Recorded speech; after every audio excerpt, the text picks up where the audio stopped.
All right, so typically on our show, we talk a lot about business. We talk about the celebrity effect, making a difference um, in the world, in your business.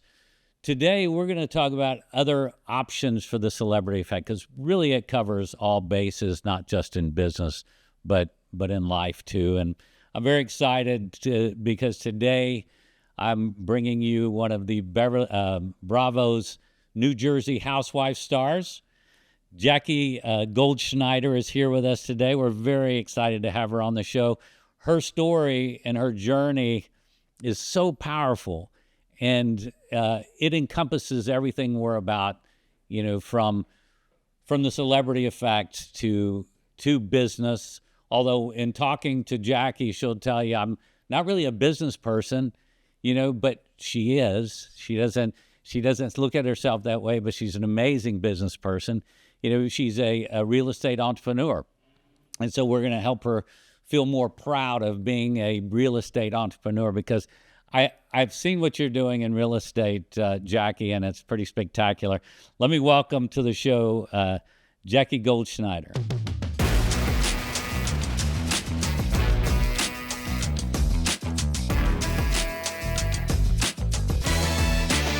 How are you, Jackie? I'm great. Thank you for having me. I'm excited to be here. Of course. And you know what blows me away? So many people, when they watch The Housewives, all right, they think there's these women, catty women arguing, fighting. And the housewives that I've met, it's pretty fascinating because you're smart, they're intelligent. It's nothing like on the show. All you see is a lot of craziness on the show. But the fact is, it's pretty amazing. You graduated from Boston University, magna cum laude, which is amazing to get to that point in your education. And then you got your law degree from Fordham, which, Yeah. so obviously you're a very bright lady, smart, beautiful woman, and you're on The Housewives. So I'm really interested to hear what was your take when you got the offer to do The Housewives? I feel like I've reached places in my career because I don't say no to things that I don't know. I think that if you do things that scare you, you'll end up with a much fuller life, right? And staying in your comfort zone doesn't really lead to anything that spectacular, right? Yeah, So, right. when they called me, it was really good timing because I wasn't practicing law anymore. I never took the New Jersey bar. I was living in Manhattan and I didn't think that I was going to move to New Jersey. So I couldn't practice here. I didn't want to commute. I had very young children and I was itching to do something. And I was a journalist at the time, but really a stay at home. I would write from home in sweats, and I was really itching to do something. So it was the right timing when they called me, and um, I didn't know whether or not to say yes. And then I said, you know what? Let me check this out because it's not in my nature to just say no. And it ended up. It's a mixed bag. The Housewives. There are times when it's really bad, and times when it's spectacular. And overall, I've really liked it. Okay, so we're going to drill down into that in just a little while because there's many trappings there, right? And so it'll be fascinating and fun, and we're going to talk about that. But I'm really fascinated and interested in this journey that you took as a young woman. To go get your law degree is huge, right? I mean, it is no easy task. And then it doesn't sound like you stayed practicing law very long in New York. I did for 7 years. Yeah, that's a short run after you took probably 7 years of school just to be able to get your degree. Yeah. Well, the law degree is never wasted and the education's not wasted, right? So, as a real estate investor and manager, I do use the skills that I gained working because I did practice real estate law for a portion of my career. So I still use those skills. So it wasn't wasted. That's And so smart yeah, because, as a real estate investor myself, I get really tired of paying those high priced attorneys to do yeah. the Well, work I for don't me. do landlord tenants. I don't really go to court. But I could if I needed to in New York, although I'm technically in retirement right now, so I don't have to do continuing education every year. But I practiced for 7 years, but the course of my of the timing of my career was I jumped around a lot because I took the bar in July of '01, and when I was about to start my job was when 9/11 happened, Oh, wow. and all the big firms really kind of reorganized, and so I was supposed to do bankruptcy law, which I really wanted to do. And instead, they put me into mergers and acquisitions. And my entire first year of practicing, I worked around the clock in the middle of the night because I was on a Greek shipping deal where one Greek shipping company was buying another. And I just, you know what, after like 8 months of eating dinner and waking up and going home at 4 in the morning from a boardroom, I said, you know what, it's not for me. And then I did divorce law, and that was not for me either. That was just brutal. And then I did real estate law. So I feel like because of 9/11, I never ended up where I was supposed to be. And I didn't have a good taste for practicing. So when I got pregnant with my first set of twins, I have two sets of twins. When I got pregnant with my first set of twins, I just stopped. That's a whole nother story there. I don't know. Yeah. Having twins is amazing anyway, right? You're getting a lot done already with one birth. And then all of a sudden you have two sets. There's Yeah. got to be a mathematical equation in there somewhere how how that doesn't happen too often.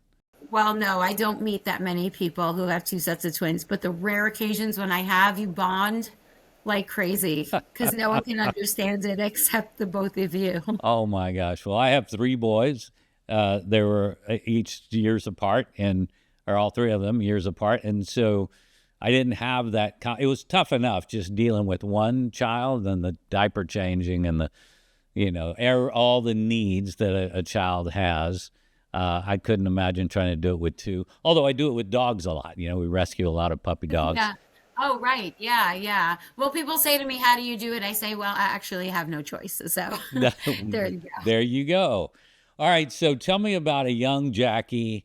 You're a young, maybe teenager entering high school. What were your goals at that point in your life as a 15-year-old? Well, I had a very rough time in high school. I moved from Staten Island to a very rural part of New Jersey, and I didn't know anybody. And I was chubby. I was just a bad dresser. I didn't make friends easily. I was very, very lonely in high school. So I would say my number one goal, probably my goal was to lose weight. That was my goal, and I don't say that lightly. I really became absolutely obsessed with weight loss as a teenager because it eluded me, and that actually shaped a big portion of my life because I had very big problems with food for a very, very long time. But my teenage years were not easy, and I would say that I really just wanted to get out of there and go to college. So I was a very good Right. student because I wanted to go to a good school and start a new life. I didn't want to be where I was anymore. I love my parents, but I really wanted to get out of that area of New Jersey. I didn't like it at all. I didn't like the people. And so I was very motivated to have a different life. So I worked really, really hard. You Yeah. know, your story is not different than 95% of teenagers, right? We don't realize it, but so many of them, and that's the problem, I think. I've interviewed thousands of kids because of another show we were working on about the solutions to teen suicide, and learning so much about kids. And I was a teenager once. I'm an old guy now. You look at me, you're going, he was never a teenager. But I was there, and it was a difficult time, and I think it is for everybody. But we don't realize it when we're teenagers, that everybody's going through the same awkward times. And that's a whole nother thing and a whole nother conversation. I think that's so important to understand those early years, and that it's okay. I think we're going to some fascinating times today because we're realizing that it's okay to be you. And I think a lot of kids are starting to get that. I think that message is going across the platform, right? And social media, and people are talking about it more. Do you see that at all? I do at the same time as I see it's okay to be you, but I'm seeing also, but if you would like to change, here's a drug to do it, or Oh here's a God. diet Yeah. pill, or here's some inspiration from, here's a filtered picture. I mean, I think there's a lot of mixed messaging for young people on social media, and people my age can't even get through it without getting upset. So I don't know how young people are handling this. I know that it's not easy for them. It's not. Yeah, you And have youngsters yourself, so your kids are young. yeah, and there's been times when we've taken the TikTok off their phone because it just gets so toxic. It truly does. You were talking about being from Staten Island, and originally, I have a dear friend from Staten Island, and although he's a big star now, Raekwon from Wu-Tang Clan, Oh yeah. they're the Staten Island boys, and Yeah. you probably grew up kind of in that world, so you knew that. But talking to Ray, really when we get down and talk about, you know, personal things, Ray had it tough like everybody else, right? And that's what forced them to do. It was either sell drugs or, we're going to make music. And Staten Island, it's a smaller community. Yeah, I loved growing up in Staten Island. All your friends live on the same block as you. I was very independent. And so moving to New Jersey, I love where I am now in New Jersey. So it's not like I'm bashing the state, but where I Right. moved to was very rural. It was too clicky, and I just had nobody. So, but Staten Island, I feel like was gritty enough that I had a really nice childhood, and I didn't know from any like bad stuff, but I also, it was gritty enough that I developed like a tougher side to me. So was your dad a lawyer? Or your mom? What made you think I want to be an attorney? No, my parents grew up, my dad grew up in the projects in Brooklyn, and my mother is from Israel. She was a, like impoverished immigrant, and I really just wanted to do something. First of all, I really wanted to make them proud. And I I always knew I was smart, and I didn't know what else a smart person does besides be a lawyer, a doctor, or a businesswoman. And I wasn't so interested in finance or economics. And I hate blood. I black out if I cut myself. So I, I loved debating, and I think very logically. And I was always playing like little games, like a Sudoku game, like those kinds of like logical, put everything in order games. And I love to write. So law really made sense, and I absolutely loved law school. Law just made sense to me, for it fit just with everything that I wanted to do. But deep down inside, I really wanted to go to journalism school, and I didn't do it because I didn't think it was that illustrious of a career. I didn't want to be a reporter on the news stations, and I didn't know what else you do with a journalism career, and I wanted to make money. So, Sure. law worked. Law worked. It checked all the boxes. Well, my wife's a managing editor of a newspaper, and I can assure you, yes, you're right. They don't make a lot of money in that No, they industry. don't.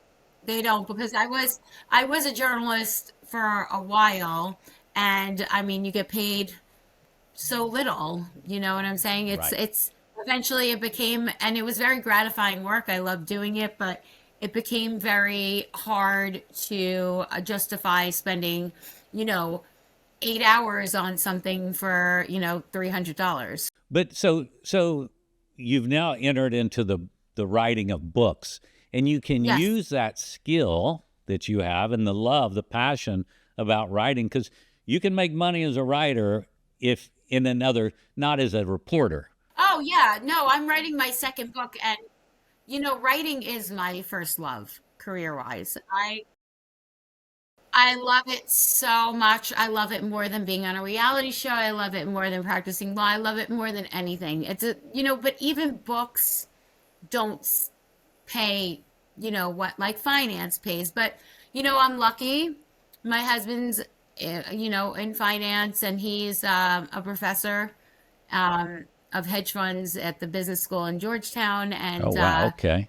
so he does enough also that as a writer, I can make enough money that we don't have a problem supporting our family. Right. So now let's get into this just for a second, because your first book you did was probably really a self, finding yourself and really talking about this, the problems you had since you were a kid in high school, right? Yeah. And Yeah. where that whole journey led, because having, and you spoke about this so often, an eating disorder, and, that is a mental health issue. And um, wanting to and loving writing, because that was your first book, right? That was my first It's book. called The Weight of Beautiful, right? Yeah. I mean, I've been published hundreds of times before that. Literally hundreds of times. Right. And I've written for some very big outlets, but that was my first book. I wrote it with Simon and Schuster. I think I am the only housewife who actually wrote her own book. I did not have a ghostwriter, a co-writer, nothing. And I wrote it so fast. I loved the entire process of writing a book. I loved so much that I am currently doing it again. I'm on my second book now. But that won't be out for a while. But really, writing is my happy place. All right. So you've been published so much and doing articles and news stories, and but what is your true love of writing? Is there a subject matter that you really love to drill down into? It depends where I am in life. I mean, a decade ago, the only thing I wanted to write about was parenting. And 4 years ago, the only thing I wanted to talk about was eating disorders. And so I guess it's wherever I am in life and what I'm passionate about at that moment. I do shy away from politics, even though I'm passionate about what's going on in the world right now, because I just don't want to get screamed at. And I don't know as much as I should. So I'm Israeli and I have strong feelings on everything. And everything is just so hostile right now that I shy away from writing about very heavy subjects like that. But I think my real niche and where I am the most valuable, where my voice is the most valuable, is with eating disorders, because they're very misunderstood. They're deadly. They take over your life. And so if I can be of service to people who are struggling and people who love someone who are struggling, I feel like that's where I'm the most valuable at this current moment. You're the epitome of what I preach so much. Love what you do. And you don't Yeah. have to quit your lawyering job today, but you can dip your toe in, right? So many guys have families, they in this business and in this job, and they have a lot on their plate, but they're miserable. And I go, just love what you do. And then when I see what you're doing and the love and the passion you have for writing, Yeah. it is fabulous. And You know what I will say to that end, though, for your listeners, nobody is going to come knocking at your door and say, "Hey, do you want to write?" you're You exactly really right. have to take chances. Rejection is part of it. And when I decided that I wanted to be a writer, I heard no so many times. I mean, I was caught in like this cycle of, you want to write for us? Send us things that you've written. Send us something you've published. And I'd say, but I haven't published anything yet. And they said, well, you can't write for us then. And I'd say, but how am I supposed to get something published if I can't write for anybody? So I finally found like a tiny little place who would let me write for them. And once I had something published, I brought it to the next place and brought it to the next place. And it took me a really long time. And I said to myself, I'm not going to say no to anything. If someone assigns me an article, I'm going to say yes. And there's been times that I wrote about just the stupidest things ever, just because I'm not going to say no. I have to build a relationship. So if you do want to do something that is like a different career, you want to branch out, you want to try it, like take those chances and hear a lot of no's, and rejection is part of it. And I think that goes for everything. And I can hear it in your voice, the passion. You have the scars. Like you said, you got so many no's, people beating, and that rejection is so difficult for so many people. And that's why there's a lot of people that just want to just be safe, right? Be safe in that Yes. little job. And that's Yeah. okay too, if that's what you want. But Yeah. it's okay to put your toe in that water and try to do something you Oh, love. yeah. And you know, everyone's always going to say bad. Like, not everyone, but there's always going to be people who beat you down. And, you know, I was a housewife for a long time. And even then, I'd have people saying, I mean, mostly on social media, saying, you're not cut out to be a housewife. You're not cut out to be a housewife. And I would, or you're the worst housewife. And you know, the network didn't seem to think so, and the head honchos don't seem to think so, but you hear those negative voices and you internalize them so much Oh that yeah. it gets very easy and tempting to quit because you start to doubt yourself. So you really have to tune that out. Well, you know who's saying it. There's some guy in the basement, and he's writing Right. this crazy stuff because he's scared to go out the door, right? Yes. You know, Yes. as a I've done so many television shows, and I've got very thick skin, so I can handle about anything. When you create and host the show Cheaters, you can about take anything because the hate that came down on me during that time was insane. But my wife, she didn't buy into that, right? She didn't understand when we got married. I was already on the show, and she was taking things personally. I said, honey, you do not engage in this social media. You can't, because it's just going Yeah. to snowball and be horrible, and it's going It to is really ruin your hard. day and ruin everybody's day. So you just got to try to stay away from that and understand Yeah. and just take the wonderful response we get from people, and which is so Yeah. important. You were talking about hearing no. I lived it as a young actor. 19 years old in Hollywood, California, and I have a weird last name, and in the 80s, if your name wasn't Smith or Jones and you weren't blonde hair and blue eyes, you didn't work. So I would get about 50 auditions under my belt, and just hear nothing but no's. But then a little job, nothing I ever wanted. I had to, of course I wanted it. Let me rephrase that, because I got to work. But I had to learn all these different dialects because they didn't want to cast me as, just as the person I was. I had to learn how to, have an Italian, New York dialect. I had to learn every kind of dialect just so I could, say two lines on screen, right? Right. Uh, Well, I mean, you have to start small, and you can't think, that you're too big for anything because everything is a stepping stone. It really is. so, your journey, and you've talked about this probably ad nauseum, so I didn't want to beat this, but I know it's so important to you about your eating disorder, and Hmm. I just really want people to understand, and I want you to really reflect on that. You know, how do you get out of it? How did you change your mindset when, and these little girls that are getting beat up by social media and they're too much on TikTok, like you were saying, you know, there it's hard to change your thinking. How many years did it take for you to change your thinking? So many years. I mean, I always had disordered eating, but when I started starving myself when I was 26, and I didn't stop until I was 44. Oh, So, Jackie. yeah, it was really, really hard. I mean, the reason I wrote the book is because I didn't know, and I'm a smart girl. I have no shame in saying that. I had no idea how to get help. I didn't know where you start. So if I didn't know, and I'm resourceful, then a lot of people don't know. I mean, most people who are struggling Well, don't know. were you even looking for help, or were you just kind of No, hiding? I mean, because I was very mentally ill. I mean, my identity became that I was the thinnest person in the room. And I felt like, because I told you that I had a lot of issues when I was a teenager. I was very lonely. I felt very unwanted. I was never invited to anything.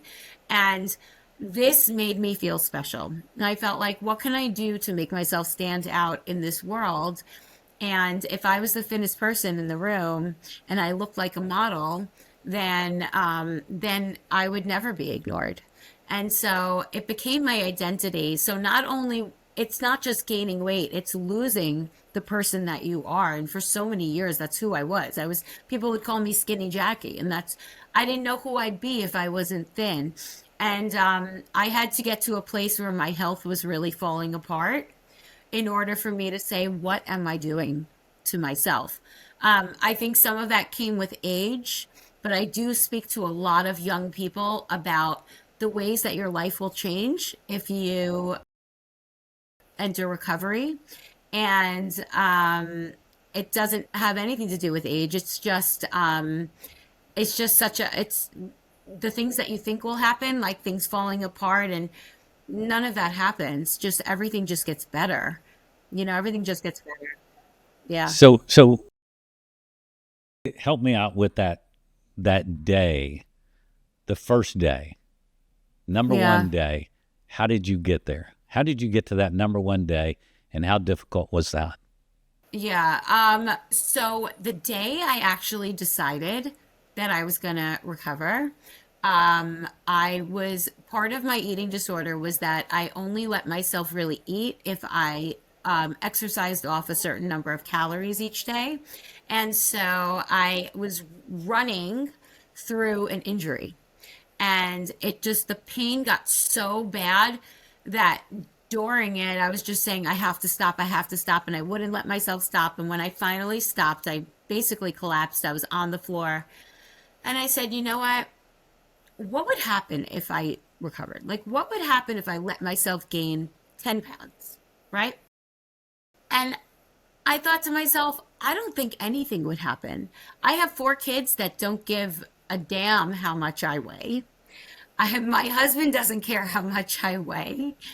My friends don't care how much I weigh. And the only thing that could happen is I could get better and my life could get better and I could stop torturing myself and my health could improve.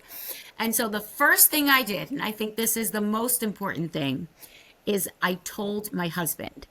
And I've never spoken to him. I mean, he knew everything, but it was like a subject that you could not touch. You cannot talk to me about weight. So I sat him down and I said, I'm very sick and I want to get better. And not only was he so relieved, but I had opened a door and I had opened a line of communication that I could never close that door again. Right. So I think the most important thing that someone can do if they want to change is to reach out to somebody that they love and say, help me get there. Don't let me stop. Please help me. And once you do that, I feel like you're on the road. Wanting to change is half the battle. Man, having that person there had to be priceless. Yeah, and I know that not everybody has that, but just even a friend, just Right, anybody. for Yeah. sure. Because your Yeah. friends, your friends love you, and they're not going to care whether you weigh 10 more pounds or not. It's all in your No. head. It's truly Yeah. all in your head, and those words are so powerful. And thank you for sharing that because, um, what you just said, I think will impact so many people because there are so many people with this disease, this disorder, that we don't even know. I mean, Right. I know I have friends that I have no clue, but they Yeah. have issues. And then there's the new Ozempic, right? And oh my gosh, they're taking it way too far. I mean, I know some people that are they're just over Ozempicing, I think. I think it's, all of a sudden they're looking so sick. And I'm going, Well, this can't be. I have lots and lots of controversial opinions on diet drugs. Yeah, I do think that many of the studies that are published are the glowing studies are funded by the drug companies that create the drugs. there you go. And I think, you don't hear that, most people want to go off of them after a year because they feel sick, they miss eating, they miss the joy of food.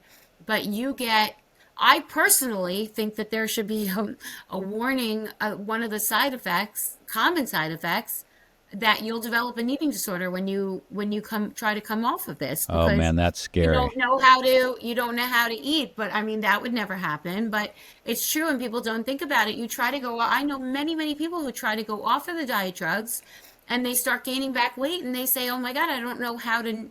I don't want to be heavier now. I like being thin." And so they start trying to cut corners with food and play games with food, and then eventually they go back on the diet drugs. So I think it's a real shame that there's not a warning about the mental health side effects of trying to, wean yourself off of these drugs. You You know, know, this particular drug's come on so fast, and it's touching such a core of the world, the country of the world, actually. Um, we don't know what's going to happen. In 10 years from now, we're going to see it's going to shake us all because I think, like you said, you can't just get off of that because then all of a right. sudden it And becomes a mental. there are many, they're not class action lawsuits. They are they're combining all these lawsuits, but there are like mass tort litigations going on right Oh, now really? again. Yeah, against these drug companies for side effects that they didn't talk about. I mean, people are getting such bad gastroparesis and like they're getting such bad side effects that aren't listed and that they didn't really know how bad they would be. And so there are a lot of lawsuits, and each lawsuit has thousands of people. And, people don't know about it because the drug companies are very good at making sure Marketing. their message gets out louder. Yeah, Yeah. marketing. It sounds like you could have your your law degree career back if you really. Well, I could, and I know that. And that's why I never regret having a law degree, is because, you Yeah. know, a- certain states will let you waive in if you pass the bar in one state, but New Jersey's not one of them. But, I could always sit for the New Jersey bar. Yes. And I'm a really good test taker. I'm sure I would pass it the first time, but to study for the bar again is a lot. But I do consider sometimes taking myself out of retirement and going back to law. Here on the Tommy Habeeb podcast, we celebrate big ideas, bold moves, and unforgettable moments. So when it's time to celebrate in real life, I go where Brazilian culinary traditions meet bold Texas flavors at Texas de Brazil. For sizzling skewers of perfectly grilled meats to over 50 gourmet selections at the salad area. It's a dining experience that's unforgettable. Whether it's date night or a large group, Texas de Brazil is the perfect place to celebrate life's milestones in style. Celebrate big, eat well, and tell them Tommy sent you. You know, we when I started the show, I was talking about. So I wrote a book. My career has been really utilizing a thing called the celebrity effect. Dick Clark taught me um, the power of celebrity, and he said, Tommy, use your celebrity to market products. And he goes, how do you think I got here? This is what I built. He built his whole foundation, right, on product integration and the power of celebrity. So I've been doing it for many years, and I wrote a book that's coming out now called The Celebrity Effect. Um, Oh, wow. and so that's what I was talking about that earlier. We talk a lot about business and the power of that celebrity. Well, you're a prime example, not necessarily in business, but getting your message out, right? Which is so important about eating disorders. You're using your celebrity, the power of that celebrity, to be able to go on podcasts and go on television shows and get a deal with Simon and Schuster to write a book that's going to touch so many people. Do you feel that your time on the Housewives made Yeah. a difference in the power that you're wielding right now? 100%. I mean, having a platform makes a very big difference. I know that many years ago, like a decade ago, before I was on the show, I started writing another book, and I did a proposal and I sent it to maybe 80 agents, and about six of them asked for the full manuscript or the full proposal. And none of them wanted it. They said it was a hard sell, that I had no platform, and I couldn't get an agent. And then when I was on the show, like first agent I wanted, I got. First publisher we went to, I got, a big five. And, it does make a very big difference. I also know the publishing industry. I'm in a lot of writing groups, and I know that, memoir, without like a platform, you can't sell a memoir anymore. It's very hard. The publishing industry is hard, so I don't, for all the, my show is on pause right now, and I don't know if it's going to come back, and if it does, we don't know who on the cast is going to be asked back. I do think if it ever comes back, there'll be a very big recast. So that might be it for me in the reality show world. That's definitely not it for me in the celebrity world. I've gotten not offers, inquiries from other shows, but mostly about my journey with eating disorders. So, but if that's all there was for me from reality shows, I am so grateful because it gave me 500,000 followers that I can now, talk to people about eating disorders and really educate people and get my message across. And I feel like that's so valuable, and I don't take it for granted.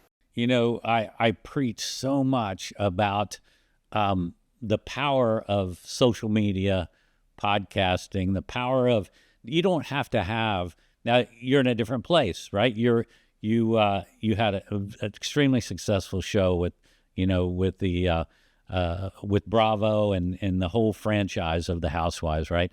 So, but it's okay to have 100 followers if there are passionate followers, right? Yeah. If they're your people. And I talk so much about, I think it's so important. Taylor Swift did it so well, about her fan base. They are passionate fans. They're not customers of Taylor Swift's, just like yours. Yours are fans. They love you. You have 500,000 team members on your team. So I go, it's okay to have 100 because those people are passionate. And companies that want to be a part of that, they want that 100, because when you go try to buy a television commercials and you're shotgunning it across,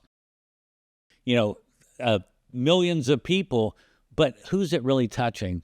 But if I know from a marketer, if I know that you have 100 people that I need to touch, and I know that my return is going to be this, that's the whole difference.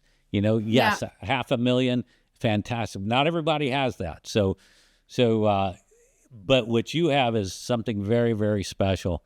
Having those, Yeah. and I've read. I obviously went on your social media and was watching your fans and your people, and I'm listening to them, and it's pretty exciting, and it has to Yeah. feel pretty good because they love what you're doing, and you're all talking about this message that's so important. Yeah. I mean, not everybody loves me, and that's okay. It's okay because the people who I do need to reach, I'm reaching, and I know that. Yes, And I also know that social media is a construct. It's not, the hate isn't real, the love isn't real. As long as you're reaching the people that you need to reach, and I get so many messages about eating disorders and people who say I help them, and that's everything to me. And you're right. If you have 100 passionate followers, that's enough. But also, no matter how many followers you have, if it's something that feeds you and yes, you love doing it, then do yeah, it. Who cares? Who yes. cares? All right, Yep. so let's get down in the dirt a little bit. Who's your favorite friend on the Housewives? Well, I have a podcast with one of my co-stars, Jen Fessler. So, she I'm very close with. I'm close with Teresa Giudice. And, I'm friendly with a few others. I'm friendly with Jen Aiden and Dolores, but I'm not, that's really it. Now that the show is not on, I'm sort of, those are really the only, I've been talking to Teresa and Jen Fessler, not really the others. So I'd say those are my favorites. All right, so I don't know a lot of you guys. A few of you I've had on the show. Toby Keith was a friend. God rest his soul. He an amazing artist, but he had this array of friends from all over, all walks of life. Toby was an amazing human being. But Vicky from the Orange County Oh, I Housewives see. would come do the charity every year. And so I was at the charity. So I got to know her a little bit. Oh, And yeah, I she's mean, great. I very like her. smart, incredibly successful businesswoman. Yes, very, very successful businesswoman. She was an original, and I think it was a lot about her business at the time. That Right. was the smart move. I'm going to just, roll out my business right in the middle of this thing, and let's make some money. Absolutely. I guess there's um, several other ladies that have taken advantage of that celebrity effect. And It doesn't always work though. I think sometimes you no, overshoot and like, so for instance, someone on my show launched a product this year or the last season of my show that, you think that the show is going to make it into like a household name and it really doesn't catch on. yeah, So it's hit or miss. And then there was someone on Potomac that made a hat line one year and the hats flew off the shelves. I mean, they were sold out of hats. People make candle lines. I think it's just it depends. you know what It I depends on the believe? product. I believe if there's a truth and you believe in what you do, if you're just trying to hustle a buck, yeah, that may work Right. sometimes. But if you Yes. care and you're passionate and you love what you do, I think that's when it really wins. I mean, Yes. A hundred I don't percent. know George Clooney. How I know he loves tequila, and he did pretty darn well with that tequila line. Oh yeah. But then, and Yes. then we just lost Hulk Hogan, which was so sad. But we lost Hulk Hogan. But I remember when he tried to use his name, he had a shot at doing the George Foreman grill. They went to Hogan first, and he said, Oh, I "No, I'm didn't not know going to do that. this grill." And he went and did something around a pasta, some pasta company in Minnesota. He goes, "Oh, I'm going to have my own pasta line," which completely failed. But then George Foreman Yeah. blew it up with the grill. Anyway, I've gone off topic here a little bit, but it's all about that celebrity effect, and it's not always a guarantee. You got to be careful who you back, and I'm so proud of what you've done with your, with Yeah. your platform, and you're taking advantage of it for such a good way, for a great purpose. I know we're out of time here, but I just want to tell you how proud of you we are for what you're doing and making such a huge difference, using the Oh, power of thank you. celebrity to do what's important. And I tell everybody I got to do a little tag at the end because I have a TV show. We rescue dogs called To the Rescue, and I want to make sure that everybody takes care of their puppy dogs.